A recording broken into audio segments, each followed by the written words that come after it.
वो जब आशा टूटती है, मैं बहुत देर से देख रहा हूं कुछ लोग ताली बजा ही नहीं रहे हैं। नहीं नहीं, वो चिढ़ा रहे हैं कवियों को। कौन हो तुम, क्या हो तुम, हम तो ऐसे ही बैठेंगे। सर एक बार मैं मुंबई में कवि सम्मेलन में था, कॉर्पोरेट का कार्यक्रम था, सामने सारे वीआईपी बैठे थे। मैंने कलेजा फाड़ दिया, सामने वाले ने ताली नहीं बजाई। मैंने कहा भाई साहब इतनी ऊर्जा मैंने लगाई, आपने ताली क्यों नहीं बजाई? बोले वीआईपी हैं हम, ताली बजाने के लिए आदमी रखे हुए हैं। क्या बात है। मैंने एक चुटकुला फंसाया, वो चुटकुले पे भी नहीं हंसे। मैंने कहा भाई साहब क्यों नहीं हंसे? बोले वीआईपी है, हंसने के लिए भी हमने आदमी रखे हुए हैं। 15 दिन बाद मैं मुंबई फिर गया, देखा हाथ में मेहंदी लगे भाई साहब के कंकन बनाए। हमने लगता है शादी हो गई। बोले हाँ। हमने कहा हनीमून नहीं गए? बोले मेरी पत्नी गई है और आप वीआईपी है। क्या बात है, क्या बात है भैया, वाह। तो मैं आज इस शहर में कोई वीआईपी नहीं देखना चाहता हूँ। क्या बात है, सब लोग छोड़िए, पीछे तक के लोग छोड़िए। क्या बात है। थोड़ी सी बड़ा आवाज भाई साहब। मैं उत्तर प्रदेश से आया हूँ, 2017 से पहले बहुत दबाई गई थी आवाज। हाँ बड़ा पापा, हाँ बहुत अच्छे। इस कवि सम्मेलन में जो कुछ गड़बड़े हो रही है उसमें इस माइक वाले का भी बहुत योगदान है। इसको पेमेंट मुझसे पूछ के देना। यहाँ कवि सम्मेलन होते रहे हैं, बताया गया है। मेरा एक शो आता है न्यूज 18 इंडिया पर, लपेटे में नेताजी। कितने लोग देखते हैं? तुम लोगों ने अगर ताली नहीं बजाई तो मैं यही आत्महत्या करूंगा। क्या बात है। 4 पंक्तियां रखता हूं, यहाँ कवि सम्मेलन होते रहे, मैं कभी नहीं आया। एक तो मैं डरा हुआ हूं, आज बहुत डरा हुआ हूं सर, क्योंकि मध्य प्रदेश में खड़ा हूं और चौहान हूं। क्या बात है, क्या बात है भैया, वाह। पता नहीं कब ये लोग निपटाते मुझे। क्या बात है। लेकिन मैं पृथ्वीराज चौहान का वंशज हूं। शिवराज चौहान जी से मेरा दूर दूर तक बहुत बढ़िया, थोड़ा खुलना। 4 पंक्तियां रखता हूं, मेरा डर दूर कर देंगे तो मैं दावा करता हूं, वादा करता हूं, मैं वो सुना के जाऊंगा कि आप वर्षों तक मुझे भूल नहीं पाएंगे। स्वागत है भैया। बस पहली 4 पंक्तियां आपकी अदालत में रखता हूं, सुनिएगा। स्वागत है। स्वरों में शौर्य के लेकर यहां उद्गार आया हूं। स्वरों में शौर्य के लेकर यहां उद्गार आया हूं। यहां तक मैं कई नदियों को करके पार आया हूं। एक भी हाथ खामोश नहीं देखना चाहता हूं। यहां तक मैं कई नदियों को करके पार आया हूं। तुम अपनी तालियों के शोर से आशीष दे देना। तुम अपनी तालियों के शोर से आशीष दे देना।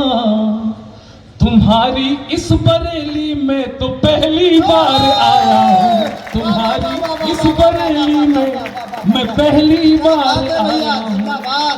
वाह, बहुत सुंदर। पहली बार लगा कि अचानक लोग जीवित हो उठे। लेकिन भाई साहब आगे मुझे लगता है नेता ही लोग बैठे हैं। आपकी बहुत बुराइयां हुई। मुझे कुछ चीजें समझ में नहीं आई भाई साहब। वो विजय भाई साहब बोल गए कि सदियों से काम नहीं हुआ, काम नहीं किया, और मजदूर को किसी ने सलाम नहीं किया।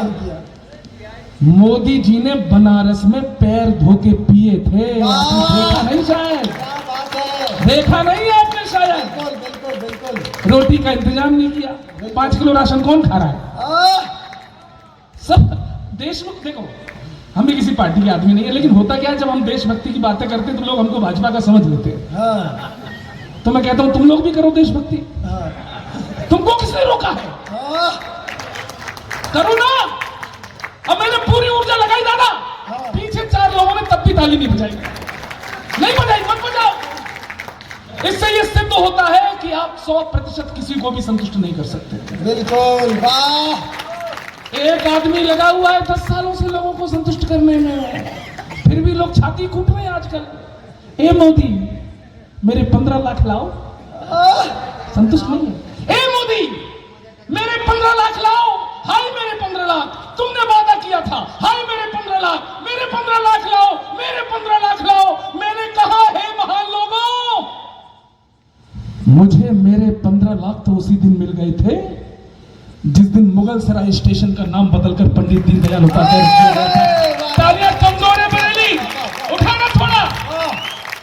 मुझे मेरे 15 लाख की अगली किस्त तो उस दिन मिल गई जिस दिन कश्मीर से धारा 370 को नेस्तनाबूद कर दिया गया। और अब मैं अभी तक हंगामा नहीं हुआ, तुम 15 लाख पे रोते हो।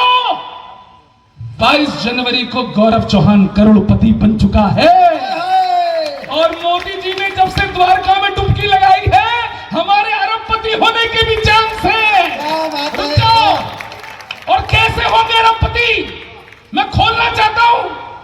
दक्षिण भारत में अगर कोई खड़े होकर ये कहता है, बरेली हिंदू उत्सव समिति के इस मंच के सामने बैठे हुए सनातनियों, अगर दक्षिण भारत से कोई कहता है कि तुम्हारा धर्म तुम्हारी परंपराएं ये डेंगू है, मलेरिया है, तो डरना नहीं, कमजोर मत पड़ना। हाथ जोड़ के प्रार्थना करता हूं, जब आपके बच्चे अंग्रेजी माध्यम विद्यालय से पढ़कर घर लौटे तो उन्हें अपने पास 2 मिनट बिठाना और उनको समझाना कि बेटे तुम्हारी परंपराएं क्या है, तुम्हारे पुरखे क्या है, तुम्हारी संस्कृति क्या है, तुम्हारा धर्म क्या है, ये बताते रहे। तो उन दक्षिण भारत के बदतमीजों को हम जवाब नहीं देंगे, हमारी आने वाली पीढ़ियां अपने आप जवाब दे देंगी। और वो जवाब क्या होगा? कौन है हम, बता दो उन्हें। कौन है? दुनिया में सबसे अनूठे हैं, अनोखे हैं हम। जगत कल्याण के पथ पर सदा सत्कर्म वाले हैं हम। आप थोड़ा फक्र करना।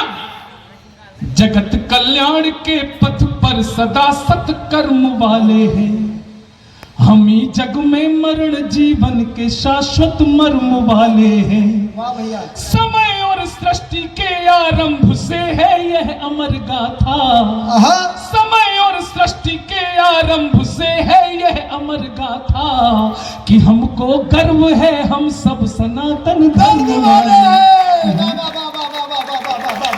क्या बात है भैया, जिंदाबाद। जो सनातन धर्म के नहीं थे उन्होंने ताली नहीं बजाई, बिल्कुल उन्होंने धर्म परिवर्तन कर दिया है। क्या बात है। 4 पंक्ति और रखता हूं, जिधर कहते भैया। कोई कुछ कह रहा है? किसी ने कुछ कहा? खड़े होकर कहिए, मैं सबकी बातें सुनता हूं। मैं बागेश्वर धाम होकर आया हूं, मुझे कुछ सिद्धियां भी प्राप्त हुई। किसी ने मेरा वीडियो देखा हो 5 मार्च का? मैं कविता पढ़ रहा था मंच पर, धीरेन्द्र नाथ शास्त्री जी ने पहले अपना अंगोछा डाला, फिर एक भगवा पट्टा डाला, फिर और खुशबू पूरी शॉल उड़ाई और वो इतिहास रच गया कि अगली बार जब मैंने कविता पढ़ी तो वो जो कंबल उड़ते हैं, वो जो चोगा उड़ते हैं, 2.5 लाख की पब्लिक के सामने वो चोगा उतारा और आपके इस गौरव चौहान को पहनाया। यूट्यूब पे पढ़ा, देखना। इसलिए सबका शंका समाधान यहीं से करूंगा। बिल्कुल। और अभी मैंने कहा था करोड़पति 22 जनवरी को बन चुके हैं, अरबपति बनने वाले हैं। और कैसे बनेंगे? बरेली के लोगों बताना, मुझे एहसास कराना कि मैं हिंदू उत्सव समिति के मंच पे हूं, कराची में खड़े होकर कविता नहीं पढ़ रहा हूं। बताना मुझे अरबपति कैसे बनेंगे हम। अभी जरा सा धीर धरो, जमुना का पानी खोलेगा। सरयू धन्य हो चुकी है। अभी जरा सा धीर धरो, जमुना का पानी खोलेगा। राम भक्त के बाद अभी तो श्याम भक्त भी डोलेगा। थोड़ा विस्फोट करना। राम भक्त के बाद अभी तो श्याम भक्त भी डोलेगा। और जिस दिन गदा उठा ली अपने पवन पुत्र बजरंगी ने, कब्र में लेटा औरंगजेब भी राधे राधे बोलेगा। क्या बात है, जिंदाबाद भैया। क्या बात है, जिंदाबाद। क्या करेंगे? क्या बात है भैया। एक बार मेरे साथ बोलेंगे, जय जय श्री राम। जय श्री राम। ये बोलना बंद कर दिया तो कुछ और बोलना पड़ेगा। वाह। बोलते रहो, इसलिए जय जय श्री राम। जय श्री राम। मैं उस मध्य प्रदेश की धरती पे खड़ा हूं जहां से सबसे पहले आवाज आई थी। ये आरएसएस आतंकवादी संगठन है, ये बजरंग दल के गुंडे हैं, ये एबीवीपी के लड़के बदमाश होते हैं, ये हिंदू संगठन आतंकवादी हैं, ये भगवा रंग आतंकवाद का रंग है, कुल मिलाकर हिंदू आतंकवादी है। बरेली वालों, आज ये छाती ठोक के कहता हूं कि हिंदू कुछ भी हो सकता है। आतंकवादी कभी नहीं नहीं हो हो सकता। वाह कभी नहीं हो सकता। अरे हमारे घरों में जब पूजा होती है तो हम कहते हैं धर्म की जय हो, अधर्म का नाश हो, प्राणियों में सद्भावना हो, विश्व का कल्याण हो। अरे विश्व के कल्याण की कामना करने वाला हिंदू आतंकवादी कैसे हो सकता है? लेकिन आपके जिस पूर्व मुख्यमंत्री ने ये कहा, हमारे भगवे को कलंकित किया, मैं उसका नाम नहीं लेना चाहता हूं वरना आप समझ जाएंगे मैं दिग्विजय सिंह के बारे में बात कर रहा हूं। वाह मैं नाम बिल्कुल नहीं लेना चाहता। वाह भैया वाह। भगवा आतंकवाद सुनो, हिंदू क्या होता है। स्वागत है भैया। हम हिंदुओं के सबसे प्यारे पर्व होली के मुहाने पे खड़े हैं, तब बताना चाहता हूं हिंदू क्या होता है। स्वागत है भैया। मेरे सामने मेरे मुस्लिम भाई भी बैठे हैं। ये पीढ़ी वो है जो अब्दुल कलाम को अपनी पलकों पर बिठाती है। वाह ये पीढ़ी वो है जो अब्दुल हमीद को अपने कलेजे से लगा के रखती है। अजाने मुस्कुराती है भजन की बागवानी में, आहा, बटन रामू लगाता है रफी की शेरवानी में, और रजा की ईद पर राजीव सिमई खूब खाता है, मदीना मुस्कुराता है यहाँ गंगा के पानी में। क्या बात है वाह। दो चार लफंगे, दो चार गुंडे पूरी कौम को बदनाम नहीं कर सकते। मेरे भाई कहां चले गए? सईद पठान, हाँ सईद पठान साहब कहां हैं? मेरे टाइम पे क्यों चले गए? तो जवाब सुनिए, हिंदू क्या होता है सुनिए। ना हम जैसे मोहम्मद हैं, ना हम लश्कर के बेटे हैं, हाय हाय। ना हम जैसे मोहम्मद हैं। मैं एक निवेदन करना चाहता हूं। मैंने अभी आपको बताया मैं बागेश्वर धाम होकर आया हूं, मुझे सिद्धियां प्राप्त हैं। मेरी कविता के बीच में जो उठ के जाता है ईश्वर उसे अब बैठे रहो बस, अब उठना बैठ जाओ। ना हम जैसे मोहम्मद हैं, ना हम लश्कर के बेटे हैं, आहा, नहीं आतंकवादी हम भगत शेखर के बेटे हैं। अब बताना अगर सच्ची बात कही हो। नहीं आतंकवादी हम भगत शेखर के बेटे हैं, और कोई अगर फक्र करता हो कि वो बाबर का बेटा है, कोई अगर फक्र करता हो कि वो बाबर का बेटा है, तो हमको फक्र है हम वीर सावरकर के बेटे हैं। वाह वाह वाह वाह वाह वाह, जिंदाबाद भैया वाह। क्या बात है, वाह वाह वाह वाह वाह वाह वाह, क्या बात है। हम कहते हैं सुनिए, दुश्मन हमारी एकता पहचान जाएगा, आहा, कितने ईमान वाले हैं ये जान जाएगा, और सरहद पे लड़ी जाएगी जब जंग आखिरी, हिंदू से लड़ने पहले मुसलमान क्या जाएगा। बात है भैया। ये विश्वास है। पठान साहब चलो आगे आगे, कहाँ बहुत सुंदर वाह। आगे आगे चलो, हाँ हम पीछे पीछे आएंगे। हाँ बहुत सारी कविताएं हैं, बहुत सुनाता हूं, मैं थका हुआ हूं और थोड़ा सा निराश में बैठा था, लेकिन अभी ईमानदारी से कह रहा हूं, आप लोगों ने हाथ खोल, भाई साहब मोबाइल साइड में रखो। भाई साहब आप मोबाइल वैसी साइड में रख दो जैसे पंजाब में कांग्रेस ने सिद्धू को रख दिया था। हाय हाय, वाह क्या बात है। भाई देश के प्रधानमंत्री हैं, हमारे मोदी जी ने बहुत अच्छे काम किए। मोदी जी बुजुर्गों का बहुत सम्मान करते हैं, और जीवन में उन्होंने दो बुजुर्गों का बहुत ज्यादा सम्मान किया है, एक लाल कृष्ण आडवाणी और मुरली मनोहर जोशी। क्या बात है। इन दोनों का बहुत सम्मान किया। जहां जाते हैं शपथ ग्रहण समारोह में इन दोनों को साथ ले जाते हैं और सामने बैठा देते हो, दिखाते देखो शपथ ऐसे ली जाती है। नहीं मजाक नहीं कर रहा भाई साहब। मोदी जी जहां भी जाते हैं शपथ ग्रहण समारोह में मुरली मनोहर जोशी और आडवाणी जी को लेके जाते, सामने बैठा देते जैसे ये दोनों बैठे। फिर यहां से मोदी जी कहेंगे, भाइयों बहनों, आज मैं जहां भी हूं इन दोनों की वजह से, और ये दोनों जहां भी हैं मेरी वजह से। क्या बात है भैया वाह वाह वाह वाह वाह वाह वाह वाह वाह, क्या बात है। अद्भुत देश है। वाह चूंकि चुनाव का समय, आचार संहिता लगी, हम किसी के लिए वोट तो मांगेंगे नहीं, आप सब समझदार हो। अब ये अखिलेश द्विवेदी जी हमसे बोले, तुम बहुत बड़े कवि हो, टीवी पे आते हो, पाकिस्तान पे कुछ लिखो। दादा सच बताना, पाकिस्तान कोई लिखने की चीज है? नहीं पाकिस्तान की जितनी सेना है उतने तो हमारे नागा बाबा घूम रहे हैं। बिल्कुल। पाकिस्तान की जितनी पुलिस है उससे ज्यादा तो हमारे जेलों में कैदी बंद हैं। शाम को कैदियों की सजा माफ, सवेरे पाकिस्तान। हमारे सन्नी देओल की गदर 2 हिट हो गई अभी, हाँ पट्टा इसी भी नाराज, बोला हम सन्नी देओल को पाकिस्तान का वीजा नहीं देंगे, इसने हमें फिर से घर आया, गदर बन में भी गाली दी, इसमें भी नीचा दिखाया, हम सन्नी देओल को पाकिस्तान का वीजा नहीं देंगे। मैंने कहा चोटों, तुम्हारी इतनी औकात कि तुम हमारे, अब मेरे जितने नौजवान साथी बैठे हैं, मुझे बताना कि आप बैठे हैं, तुम्हारी इतनी औकात कि तुम हमारे सन्नी देओल को वीजा ना दो, तो सुन पाकिस्तान, दुनिया में फजीहत का नतीजा ही रहेगा। ये जो मोटरसाइकिलों के पीछे खड़े हैं, जरा बताना मुझे कि आप सुन रहे हैं। सुन पाकिस्तान, दुनिया में फजीहत का नतीजा ही रहेगा। देखोगे गदर, मन सदा खींचा ही रहेगा। और तुम दो या ना दो वीजा उसे पाक के लोगों, सन्नी तुम्हारा जीजा था, जीजा ही रहेगा।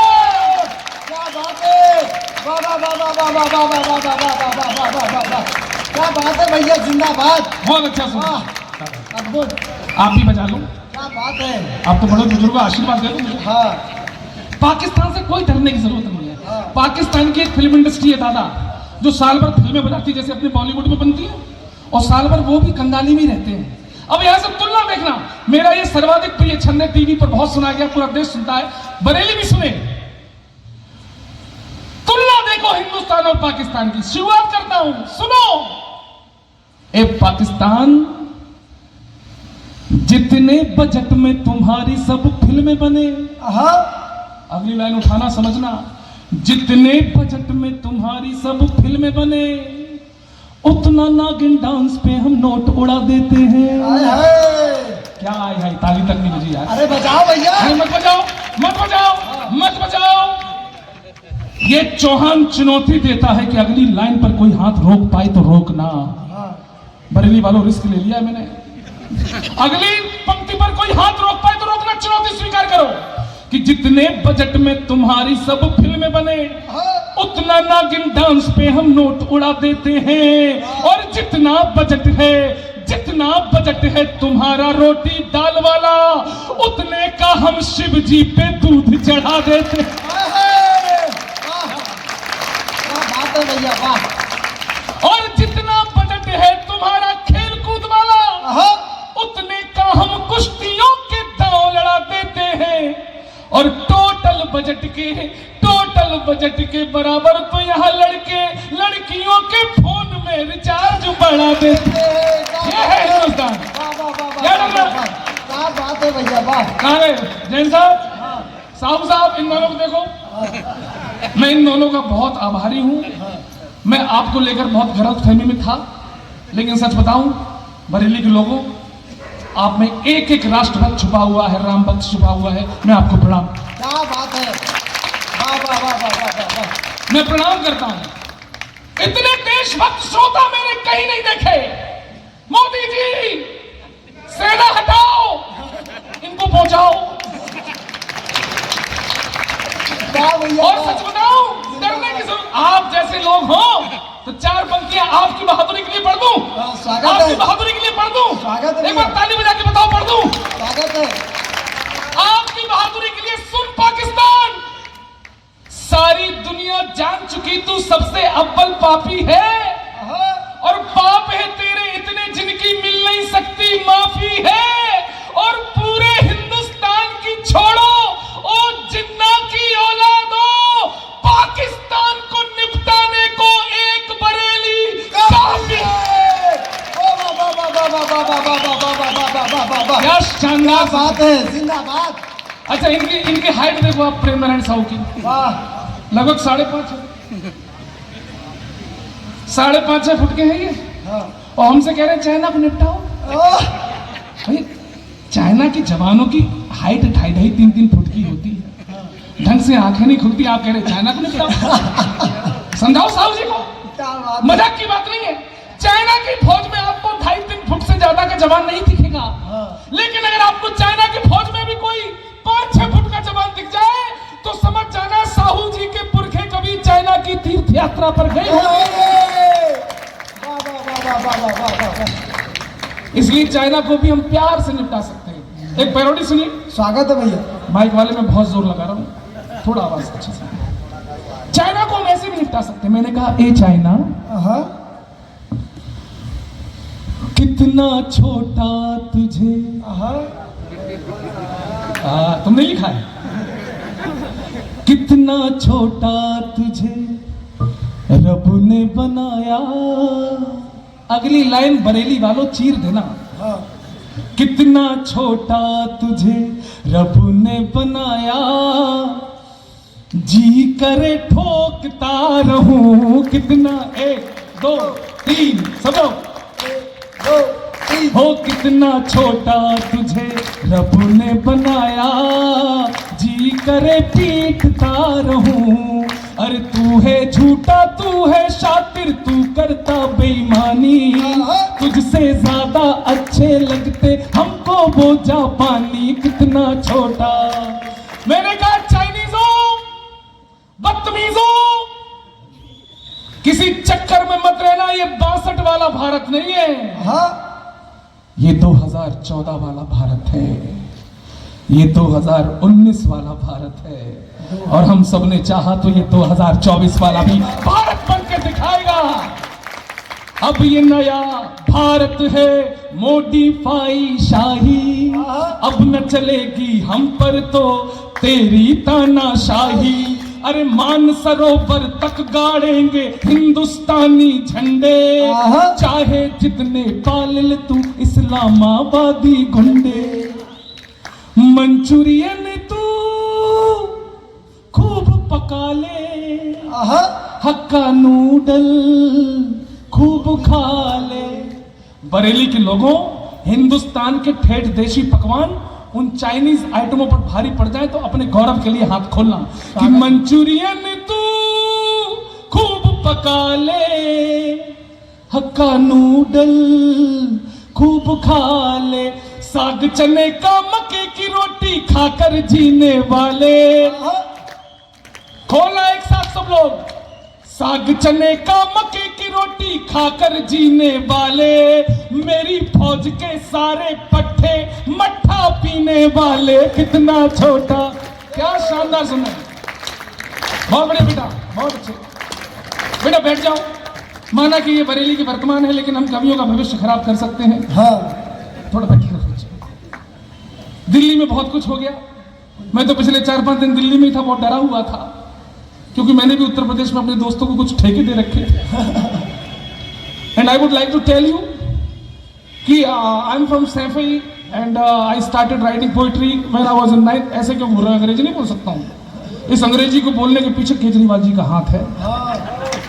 पहले मुझे कम अंग्रेजी आती थी, मैं दिल्ली रहने लगा। जब वो एक के साथ एक फ्री देने लगे तो मेरी अंग्रेजी सुधर गई। क्या बात है। अंग्रेजी बोलने लगा। दिल्ली में कुछ भी गड़बड़ हो जाए दोषी कौन? दिल्ली में कुछ गड़बड़ हो जाए दोषी कौन? मोदी। दिल्ली में भ्रष्टाचार दोषी मोदी।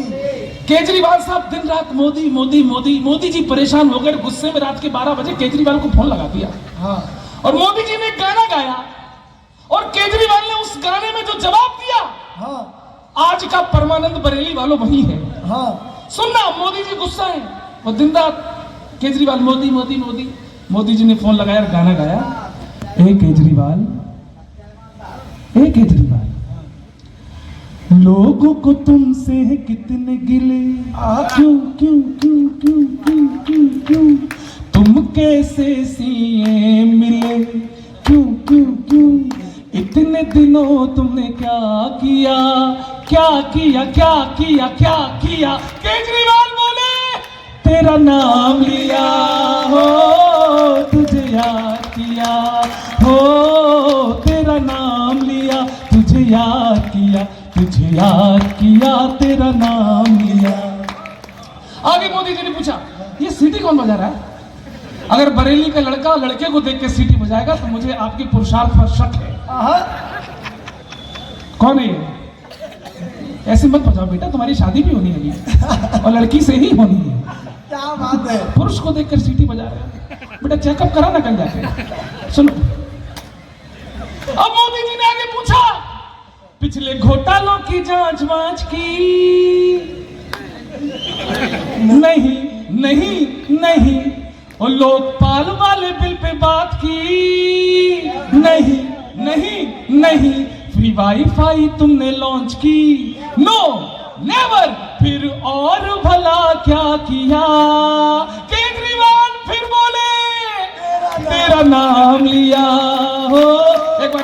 केजरीवाल जी के लिए जोरदार ताली बजा दीजिए, बहुत अच्छा काम कर रहे हैं जेल में वो। लेकिन मित्रों, क्रोध तब आता है जब हमारे भाई, इसको शांत करो, ये नोटंकी नहीं चल रही है, इसको शांत करो वरना मैं बैठ जाता हूँ। नहीं नहीं नहीं भैया, नहीं नहीं नहीं, कोई बात नहीं। सच बता रहा हूं, मैं हाथ जोड़ के विनती कर रहा हूं आप लोगों से, इससे बड़े मंच, इससे बड़ी भीड़, इससे बड़े लिफाफे साल भर कमाता हूं। मैं इतना सहज हूं, गरीब घर से उठा हूं, छोटे से गांव से निकलकर देश के नंबर 1 चैनल पर 225 एपिसोड कर चुका हूं। मेरे अंदर अहम नहीं है, एटीट्यूड नहीं है, लेकिन मेरी सहजता को कोई गलत लाभ उठा जाए इतना मैं कायर भी नहीं हूं। मेरा स्वाभिमान है, मेरा सम्मान है, और इस कवि सम्मेलन को सफल बनाना मेरी जिम्मेदारी है। मैं चाहता हूं कि आप साहू जी को बधाई दें आप सब लोग कि बरेली में एक अच्छी शाम आपने बनाई। बिल्कुल, यह चंद हजारों में पसीने बहाने का कोई मतलब नहीं है। बहुत अच्छा कवि सम्मेलन चल रहा है बेटा, ये बाबा रामदेव से प्रभावित है बेटा, बहुत अच्छा बहुत बच्चे बहुत अच्छे होते हैं। हाँ। मैं तो साहू जी घर पे गया अभी, अपनी कार खड़ी करी थी, ऊपर से एक बच्चे ने मुझे एक बाल्टी पानी डाल दिया। मैंने कहा साहू जी आपका बच्चा तो बड़ा बदतमीज है, इसने मेरे ऊपर पानी डाल दिया। साहू जी बोले वो मेरा बच्चा नहीं है, वो मेरा भतीजा है, मेरा बच्चा तो वो है जो आपकी कार की हवा निकाल रहा है। बच्चे बड़े अच्छे होते हैं साहब। एक बार मेरा बेटा मुझसे बोला पापा आप क्या करते? मैंने कहा कवि हूं। आपके पापा क्या थे? मैंने वो भी कवि थे। उनके पापा कौन थे? मैंने वो भी कवि थे। अच्छा उनके पापा कौन थे? मैंने कहा वो भी कवि थे, लेकिन तू आखिर जानना क्या चाहता है? वो बोला मैं ये जानना चाहता हूं कि ये बेवकूफी की परंपरा कब से चली आ रही है। तो बच्चे बेटा तुम बैठे रहो, लेकिन जब हमारे भारत माता के बच्चे सीमा पर जाकर सर्जिकल स्ट्राइक करते हैं तो यहाँ के कुछ नेता छाती कूटकर सबूत मांगते हैं कि हमें सबूत दिखाओ। मैंने तो भारतीय सेना के एक बड़े अधिकारी से कहा कि अब की बार कोई सबूत मांगे तो अब की बार जब तुम सर्जिकल स्ट्राइक करना तो हेलीकॉप्टर के बोनट पर बांध के ले जाने नेताओं को, ताकि वो सीधा प्रसारण देख सके, सीधा प्रसारण देख सके। कोई हक नहीं है, और इस देश का किसी दो कौड़ी के नेता में इतनी औकात नहीं होनी चाहिए कि वो हमारी सेना के पराक्रम और शौर्य का सबूत मांग सके। सर ये देश नेताओं से नहीं टिका है, ये देश अभिनेताओं से नहीं टिका है, ये देश खिलाड़ियों से नहीं टिका है। इस देश की असली कोई ताकत है। 4 पंक्तियों में बरेली वालों, मेरी पंक्तियों को कमजोर मत होने देना। मैं बड़ा कड़वा सच बोलने जा रहा हूं। स्वागत है भैया। 75 सालों के बाद आतंकवाद, नक्सलवाद, भ्रष्टाचार, इतनी समस्याओं के बावजूद भी अगर ये मुल्क कहीं टिका है, खड़ा है, तो उसका केवल एक कारण है, सुनना। ये मुल्क ना ही किसी मजहब ना खुदाओं पर टिका है। सुनना, ना ही किसी मजहब ना खुदाओं पर टिका है, ना तो ये सियासत की खताओं पर टिका है, और भारत के दुश्मनों में नहीं दम जो हिला दे, ये मुल्क शहीदों की चिताओं पे टिका है। तालियां कमजोर है पीछे वालों। क्या बात है भैया, वाह वाह वाह वाह वाह वाह, अद्भुत पंक्तियां हैं, बहुत सुंदर।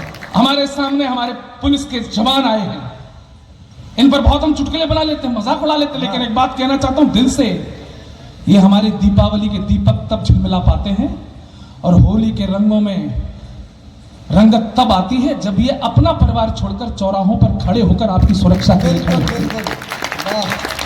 मुझे नहीं पता आप जब इन वर्दियों को देखते हैं तो आपको क्या नजर आता है। 4 पंक्तियां पढ़ता हूं। पिछले दिनों मुझे सेना ने जम्मू कश्मीर आमंत्रित किया। मैं पहली बार बॉर्डर के नजदीक कविता पढ़ रहा था। मैंने वहां भी कुछ वर्दियों को चलते देखा। सर मैंने जिस श्रद्धा से उन वर्दियों को देखा मुझे कुछ नजर आया। और बरेली वालों, तुम भी इन वर्दियों को, चाहे वो सीमा वाली हो चाहे आपके शहर वाली, इन वर्दियों को श्रद्धा से देखोगे तो आपको भी वही दिखाई देगा जो मुझे दिखाई दिया था। मेरी जीवन की पूजा की पंक्तियां हैं। मैं बहुत उल्टा सीधा सुना सकता हूं, लेकिन कुछ कविता के बीच भी छोड़कर जाना चाहता हूं। सुनिए साहब, स्वागत है भैया। क्या दिखाई देगा कभी देखो इन वर्दियों को श्रद्धा से। भक्त हो तो तुम्हें भगवान दिखाई देंगे। आपकी श्रद्धा है, भक्त हो तो तुम्हें भगवान दिखाई देंगे, सारे कष्टों के समाधान दिखाई देंगे। ये जो वर्दी खड़ी है गेट पर भी आपकी सुरक्षा के लिए, हाथ ऊपर करके इनका सम्मान करना। चौथी पंक्ति पर भक्त हो तो तुम्हें भगवान दिखाई देंगे, सारे कष्टों के समाधान दिखाई देंगे। और मंदिरों में न सही सरहदों पे जाओ तो, मंदिरों में न सही सरहदों पे जाओ तो, तुमको हर फौजी में हनुमान दिखाई देंगे। बहुत बहुत धन्यवाद बरेली।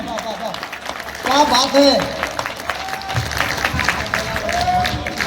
और जब तक ये जवान है, जब तक ये जवान है मित्रों, अगर जेएनयू में खड़े होकर कोई कहता है भारत तेरे टुकड़े होंगे इंशाअल्लाह इंशाअल्लाह, तो उन्हें बता देना। मैं तो पिछले दिन जेएनयू में गया, एक लड़का मिल गया मुझे वही उसी टाइप का। मैंने कहा ये 500 रुपए के छुट्टे करा के ला। 2 घंटे हो गए भाई साहब, आ गया 500 का पकड़ा दिया मुझे। बोला भाई साहब छुट्टे नहीं हुए। मैंने कहा जाहिल, तुझसे 500 के टुकड़े नहीं हुए और तू इस देश के टुकड़े करने। वाह भैया क्या कहने। वाह। मैं अपने देश के सिपाहियों, अपने देश के सैनिकों की जमानत पर ये पंक्तियां पढ़ता हूं, जवाब देता हूं, इतना आसान नहीं है भारत के टुकड़े करना। सुनना बरेली वालों, ये जज्बा जंग लड़ने का कभी भी चुक नहीं सकता।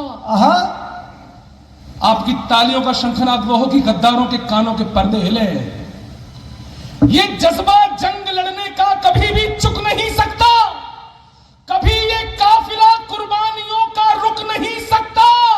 और कन्हैया हो या खालिद हो, लगा ले जोर कितना भी, अरे बदन में जान है तब तक तिरंगा झुक नहीं सकता।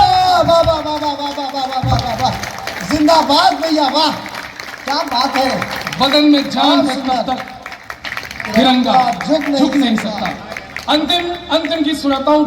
समय की अपनी सीमा है और सीमा का अपना सचिन है। हाँ वो नोएडा वाला, वो भी लप्पू सा।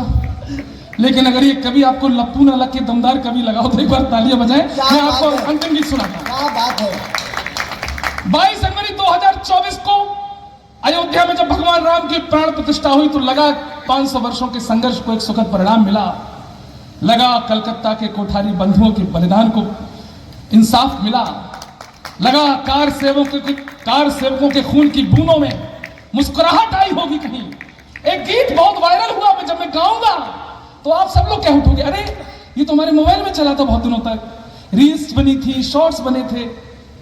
अब मैं जब गाऊंगा तब आपको पता नहीं था किसने लिखा ये। आज बरेली वालों को पता चलेगा कि वो गीत इस महान कवि गौरव चौहान ने लिखा। वाह क्या बात है भैया। सुनिएगा, मैं 3 घंटे सुना सकता हूं, मुझको और अच्छा सुनना है तो पिछले साल अगले साल फिर बुलाना मुझे, ठीक है? लेकिन अभी हमें अखिलेश दादा तक पहुंचना है। सुनिएगा, स्वागत है भैया। दिल में राम बसाओ और सुनो। अवध में गाओ खूब बधाई, बिराजे मंदिर में रघुराई। अवध में गाओ खूब बधाई, बिराजे मंदिर में रघुराई। कई बरसों की कठिन तपस्या राम भक्तों की रंग है लाई। देश के राम, राम का देश, राम की महिमा है न्यारी। ईंट ईंट पे नाम लिखा है, जयकारा श्री राम लिखा है। राम मंदिर पे बलिहारी, राम मंदिर पे बलिहारी। राम युग की आई बारी, राम मंदिर पे बलिहारी। राम लला के माथे पर है विजय श्री का टीका। राम विरोधी जितने उनका चेहरा पड़ गया फीका। राम लला के माथे पर है विजय श्री का टीका। राम विरोधी जितने उनका चेहरा पड़ गया फीका। राम का मुखड़ा नहीं तंबू में होगा, कर ली तैयारी। ईंट ईंट पे नाम लिखा है, जयकारा श्री राम लिखा है। राम मंदिर पे बलिहारी, राम मंदिर पे बलिहारी। जब अयोध्या जाओगे तो एहसास होगा आप लोगों को। पत्थर पत्थर पूजन वाला भू पर साज रहा है। राम विरोधी की छाती पर डंका बाज रहा है। पत्थर पत्थर पूजन वाला भू पर साज रहा है। राम विरोधी की छाती पर डंका बाज रहा है। एक बार फिर सबके हाथ उठे। राम विरोधी विरोधी की छाती पर डंका बाज रहा है। सैकड़ों रावण पर पड़ रहा एक ही बजरंगी भारी। ईंट ईंट पे नाम लिखा है, जयकारा श्री राम लिखा है, राम मंदिर पे बलिहारी। अमन और एकता के गीत सुबह शाम बोलेंगे, किसी मजहब को हरगिज हम नहीं बदनाम बोलेंगे। मगर जब भी कोई रावण अधर्मी सर उठाएगा, उठाकर हाथ दोनों सिर्फ जय श्री राम बोलेंगे। बहुत बहुत धन्यवाद। वाह वाह वाह वाह वाह।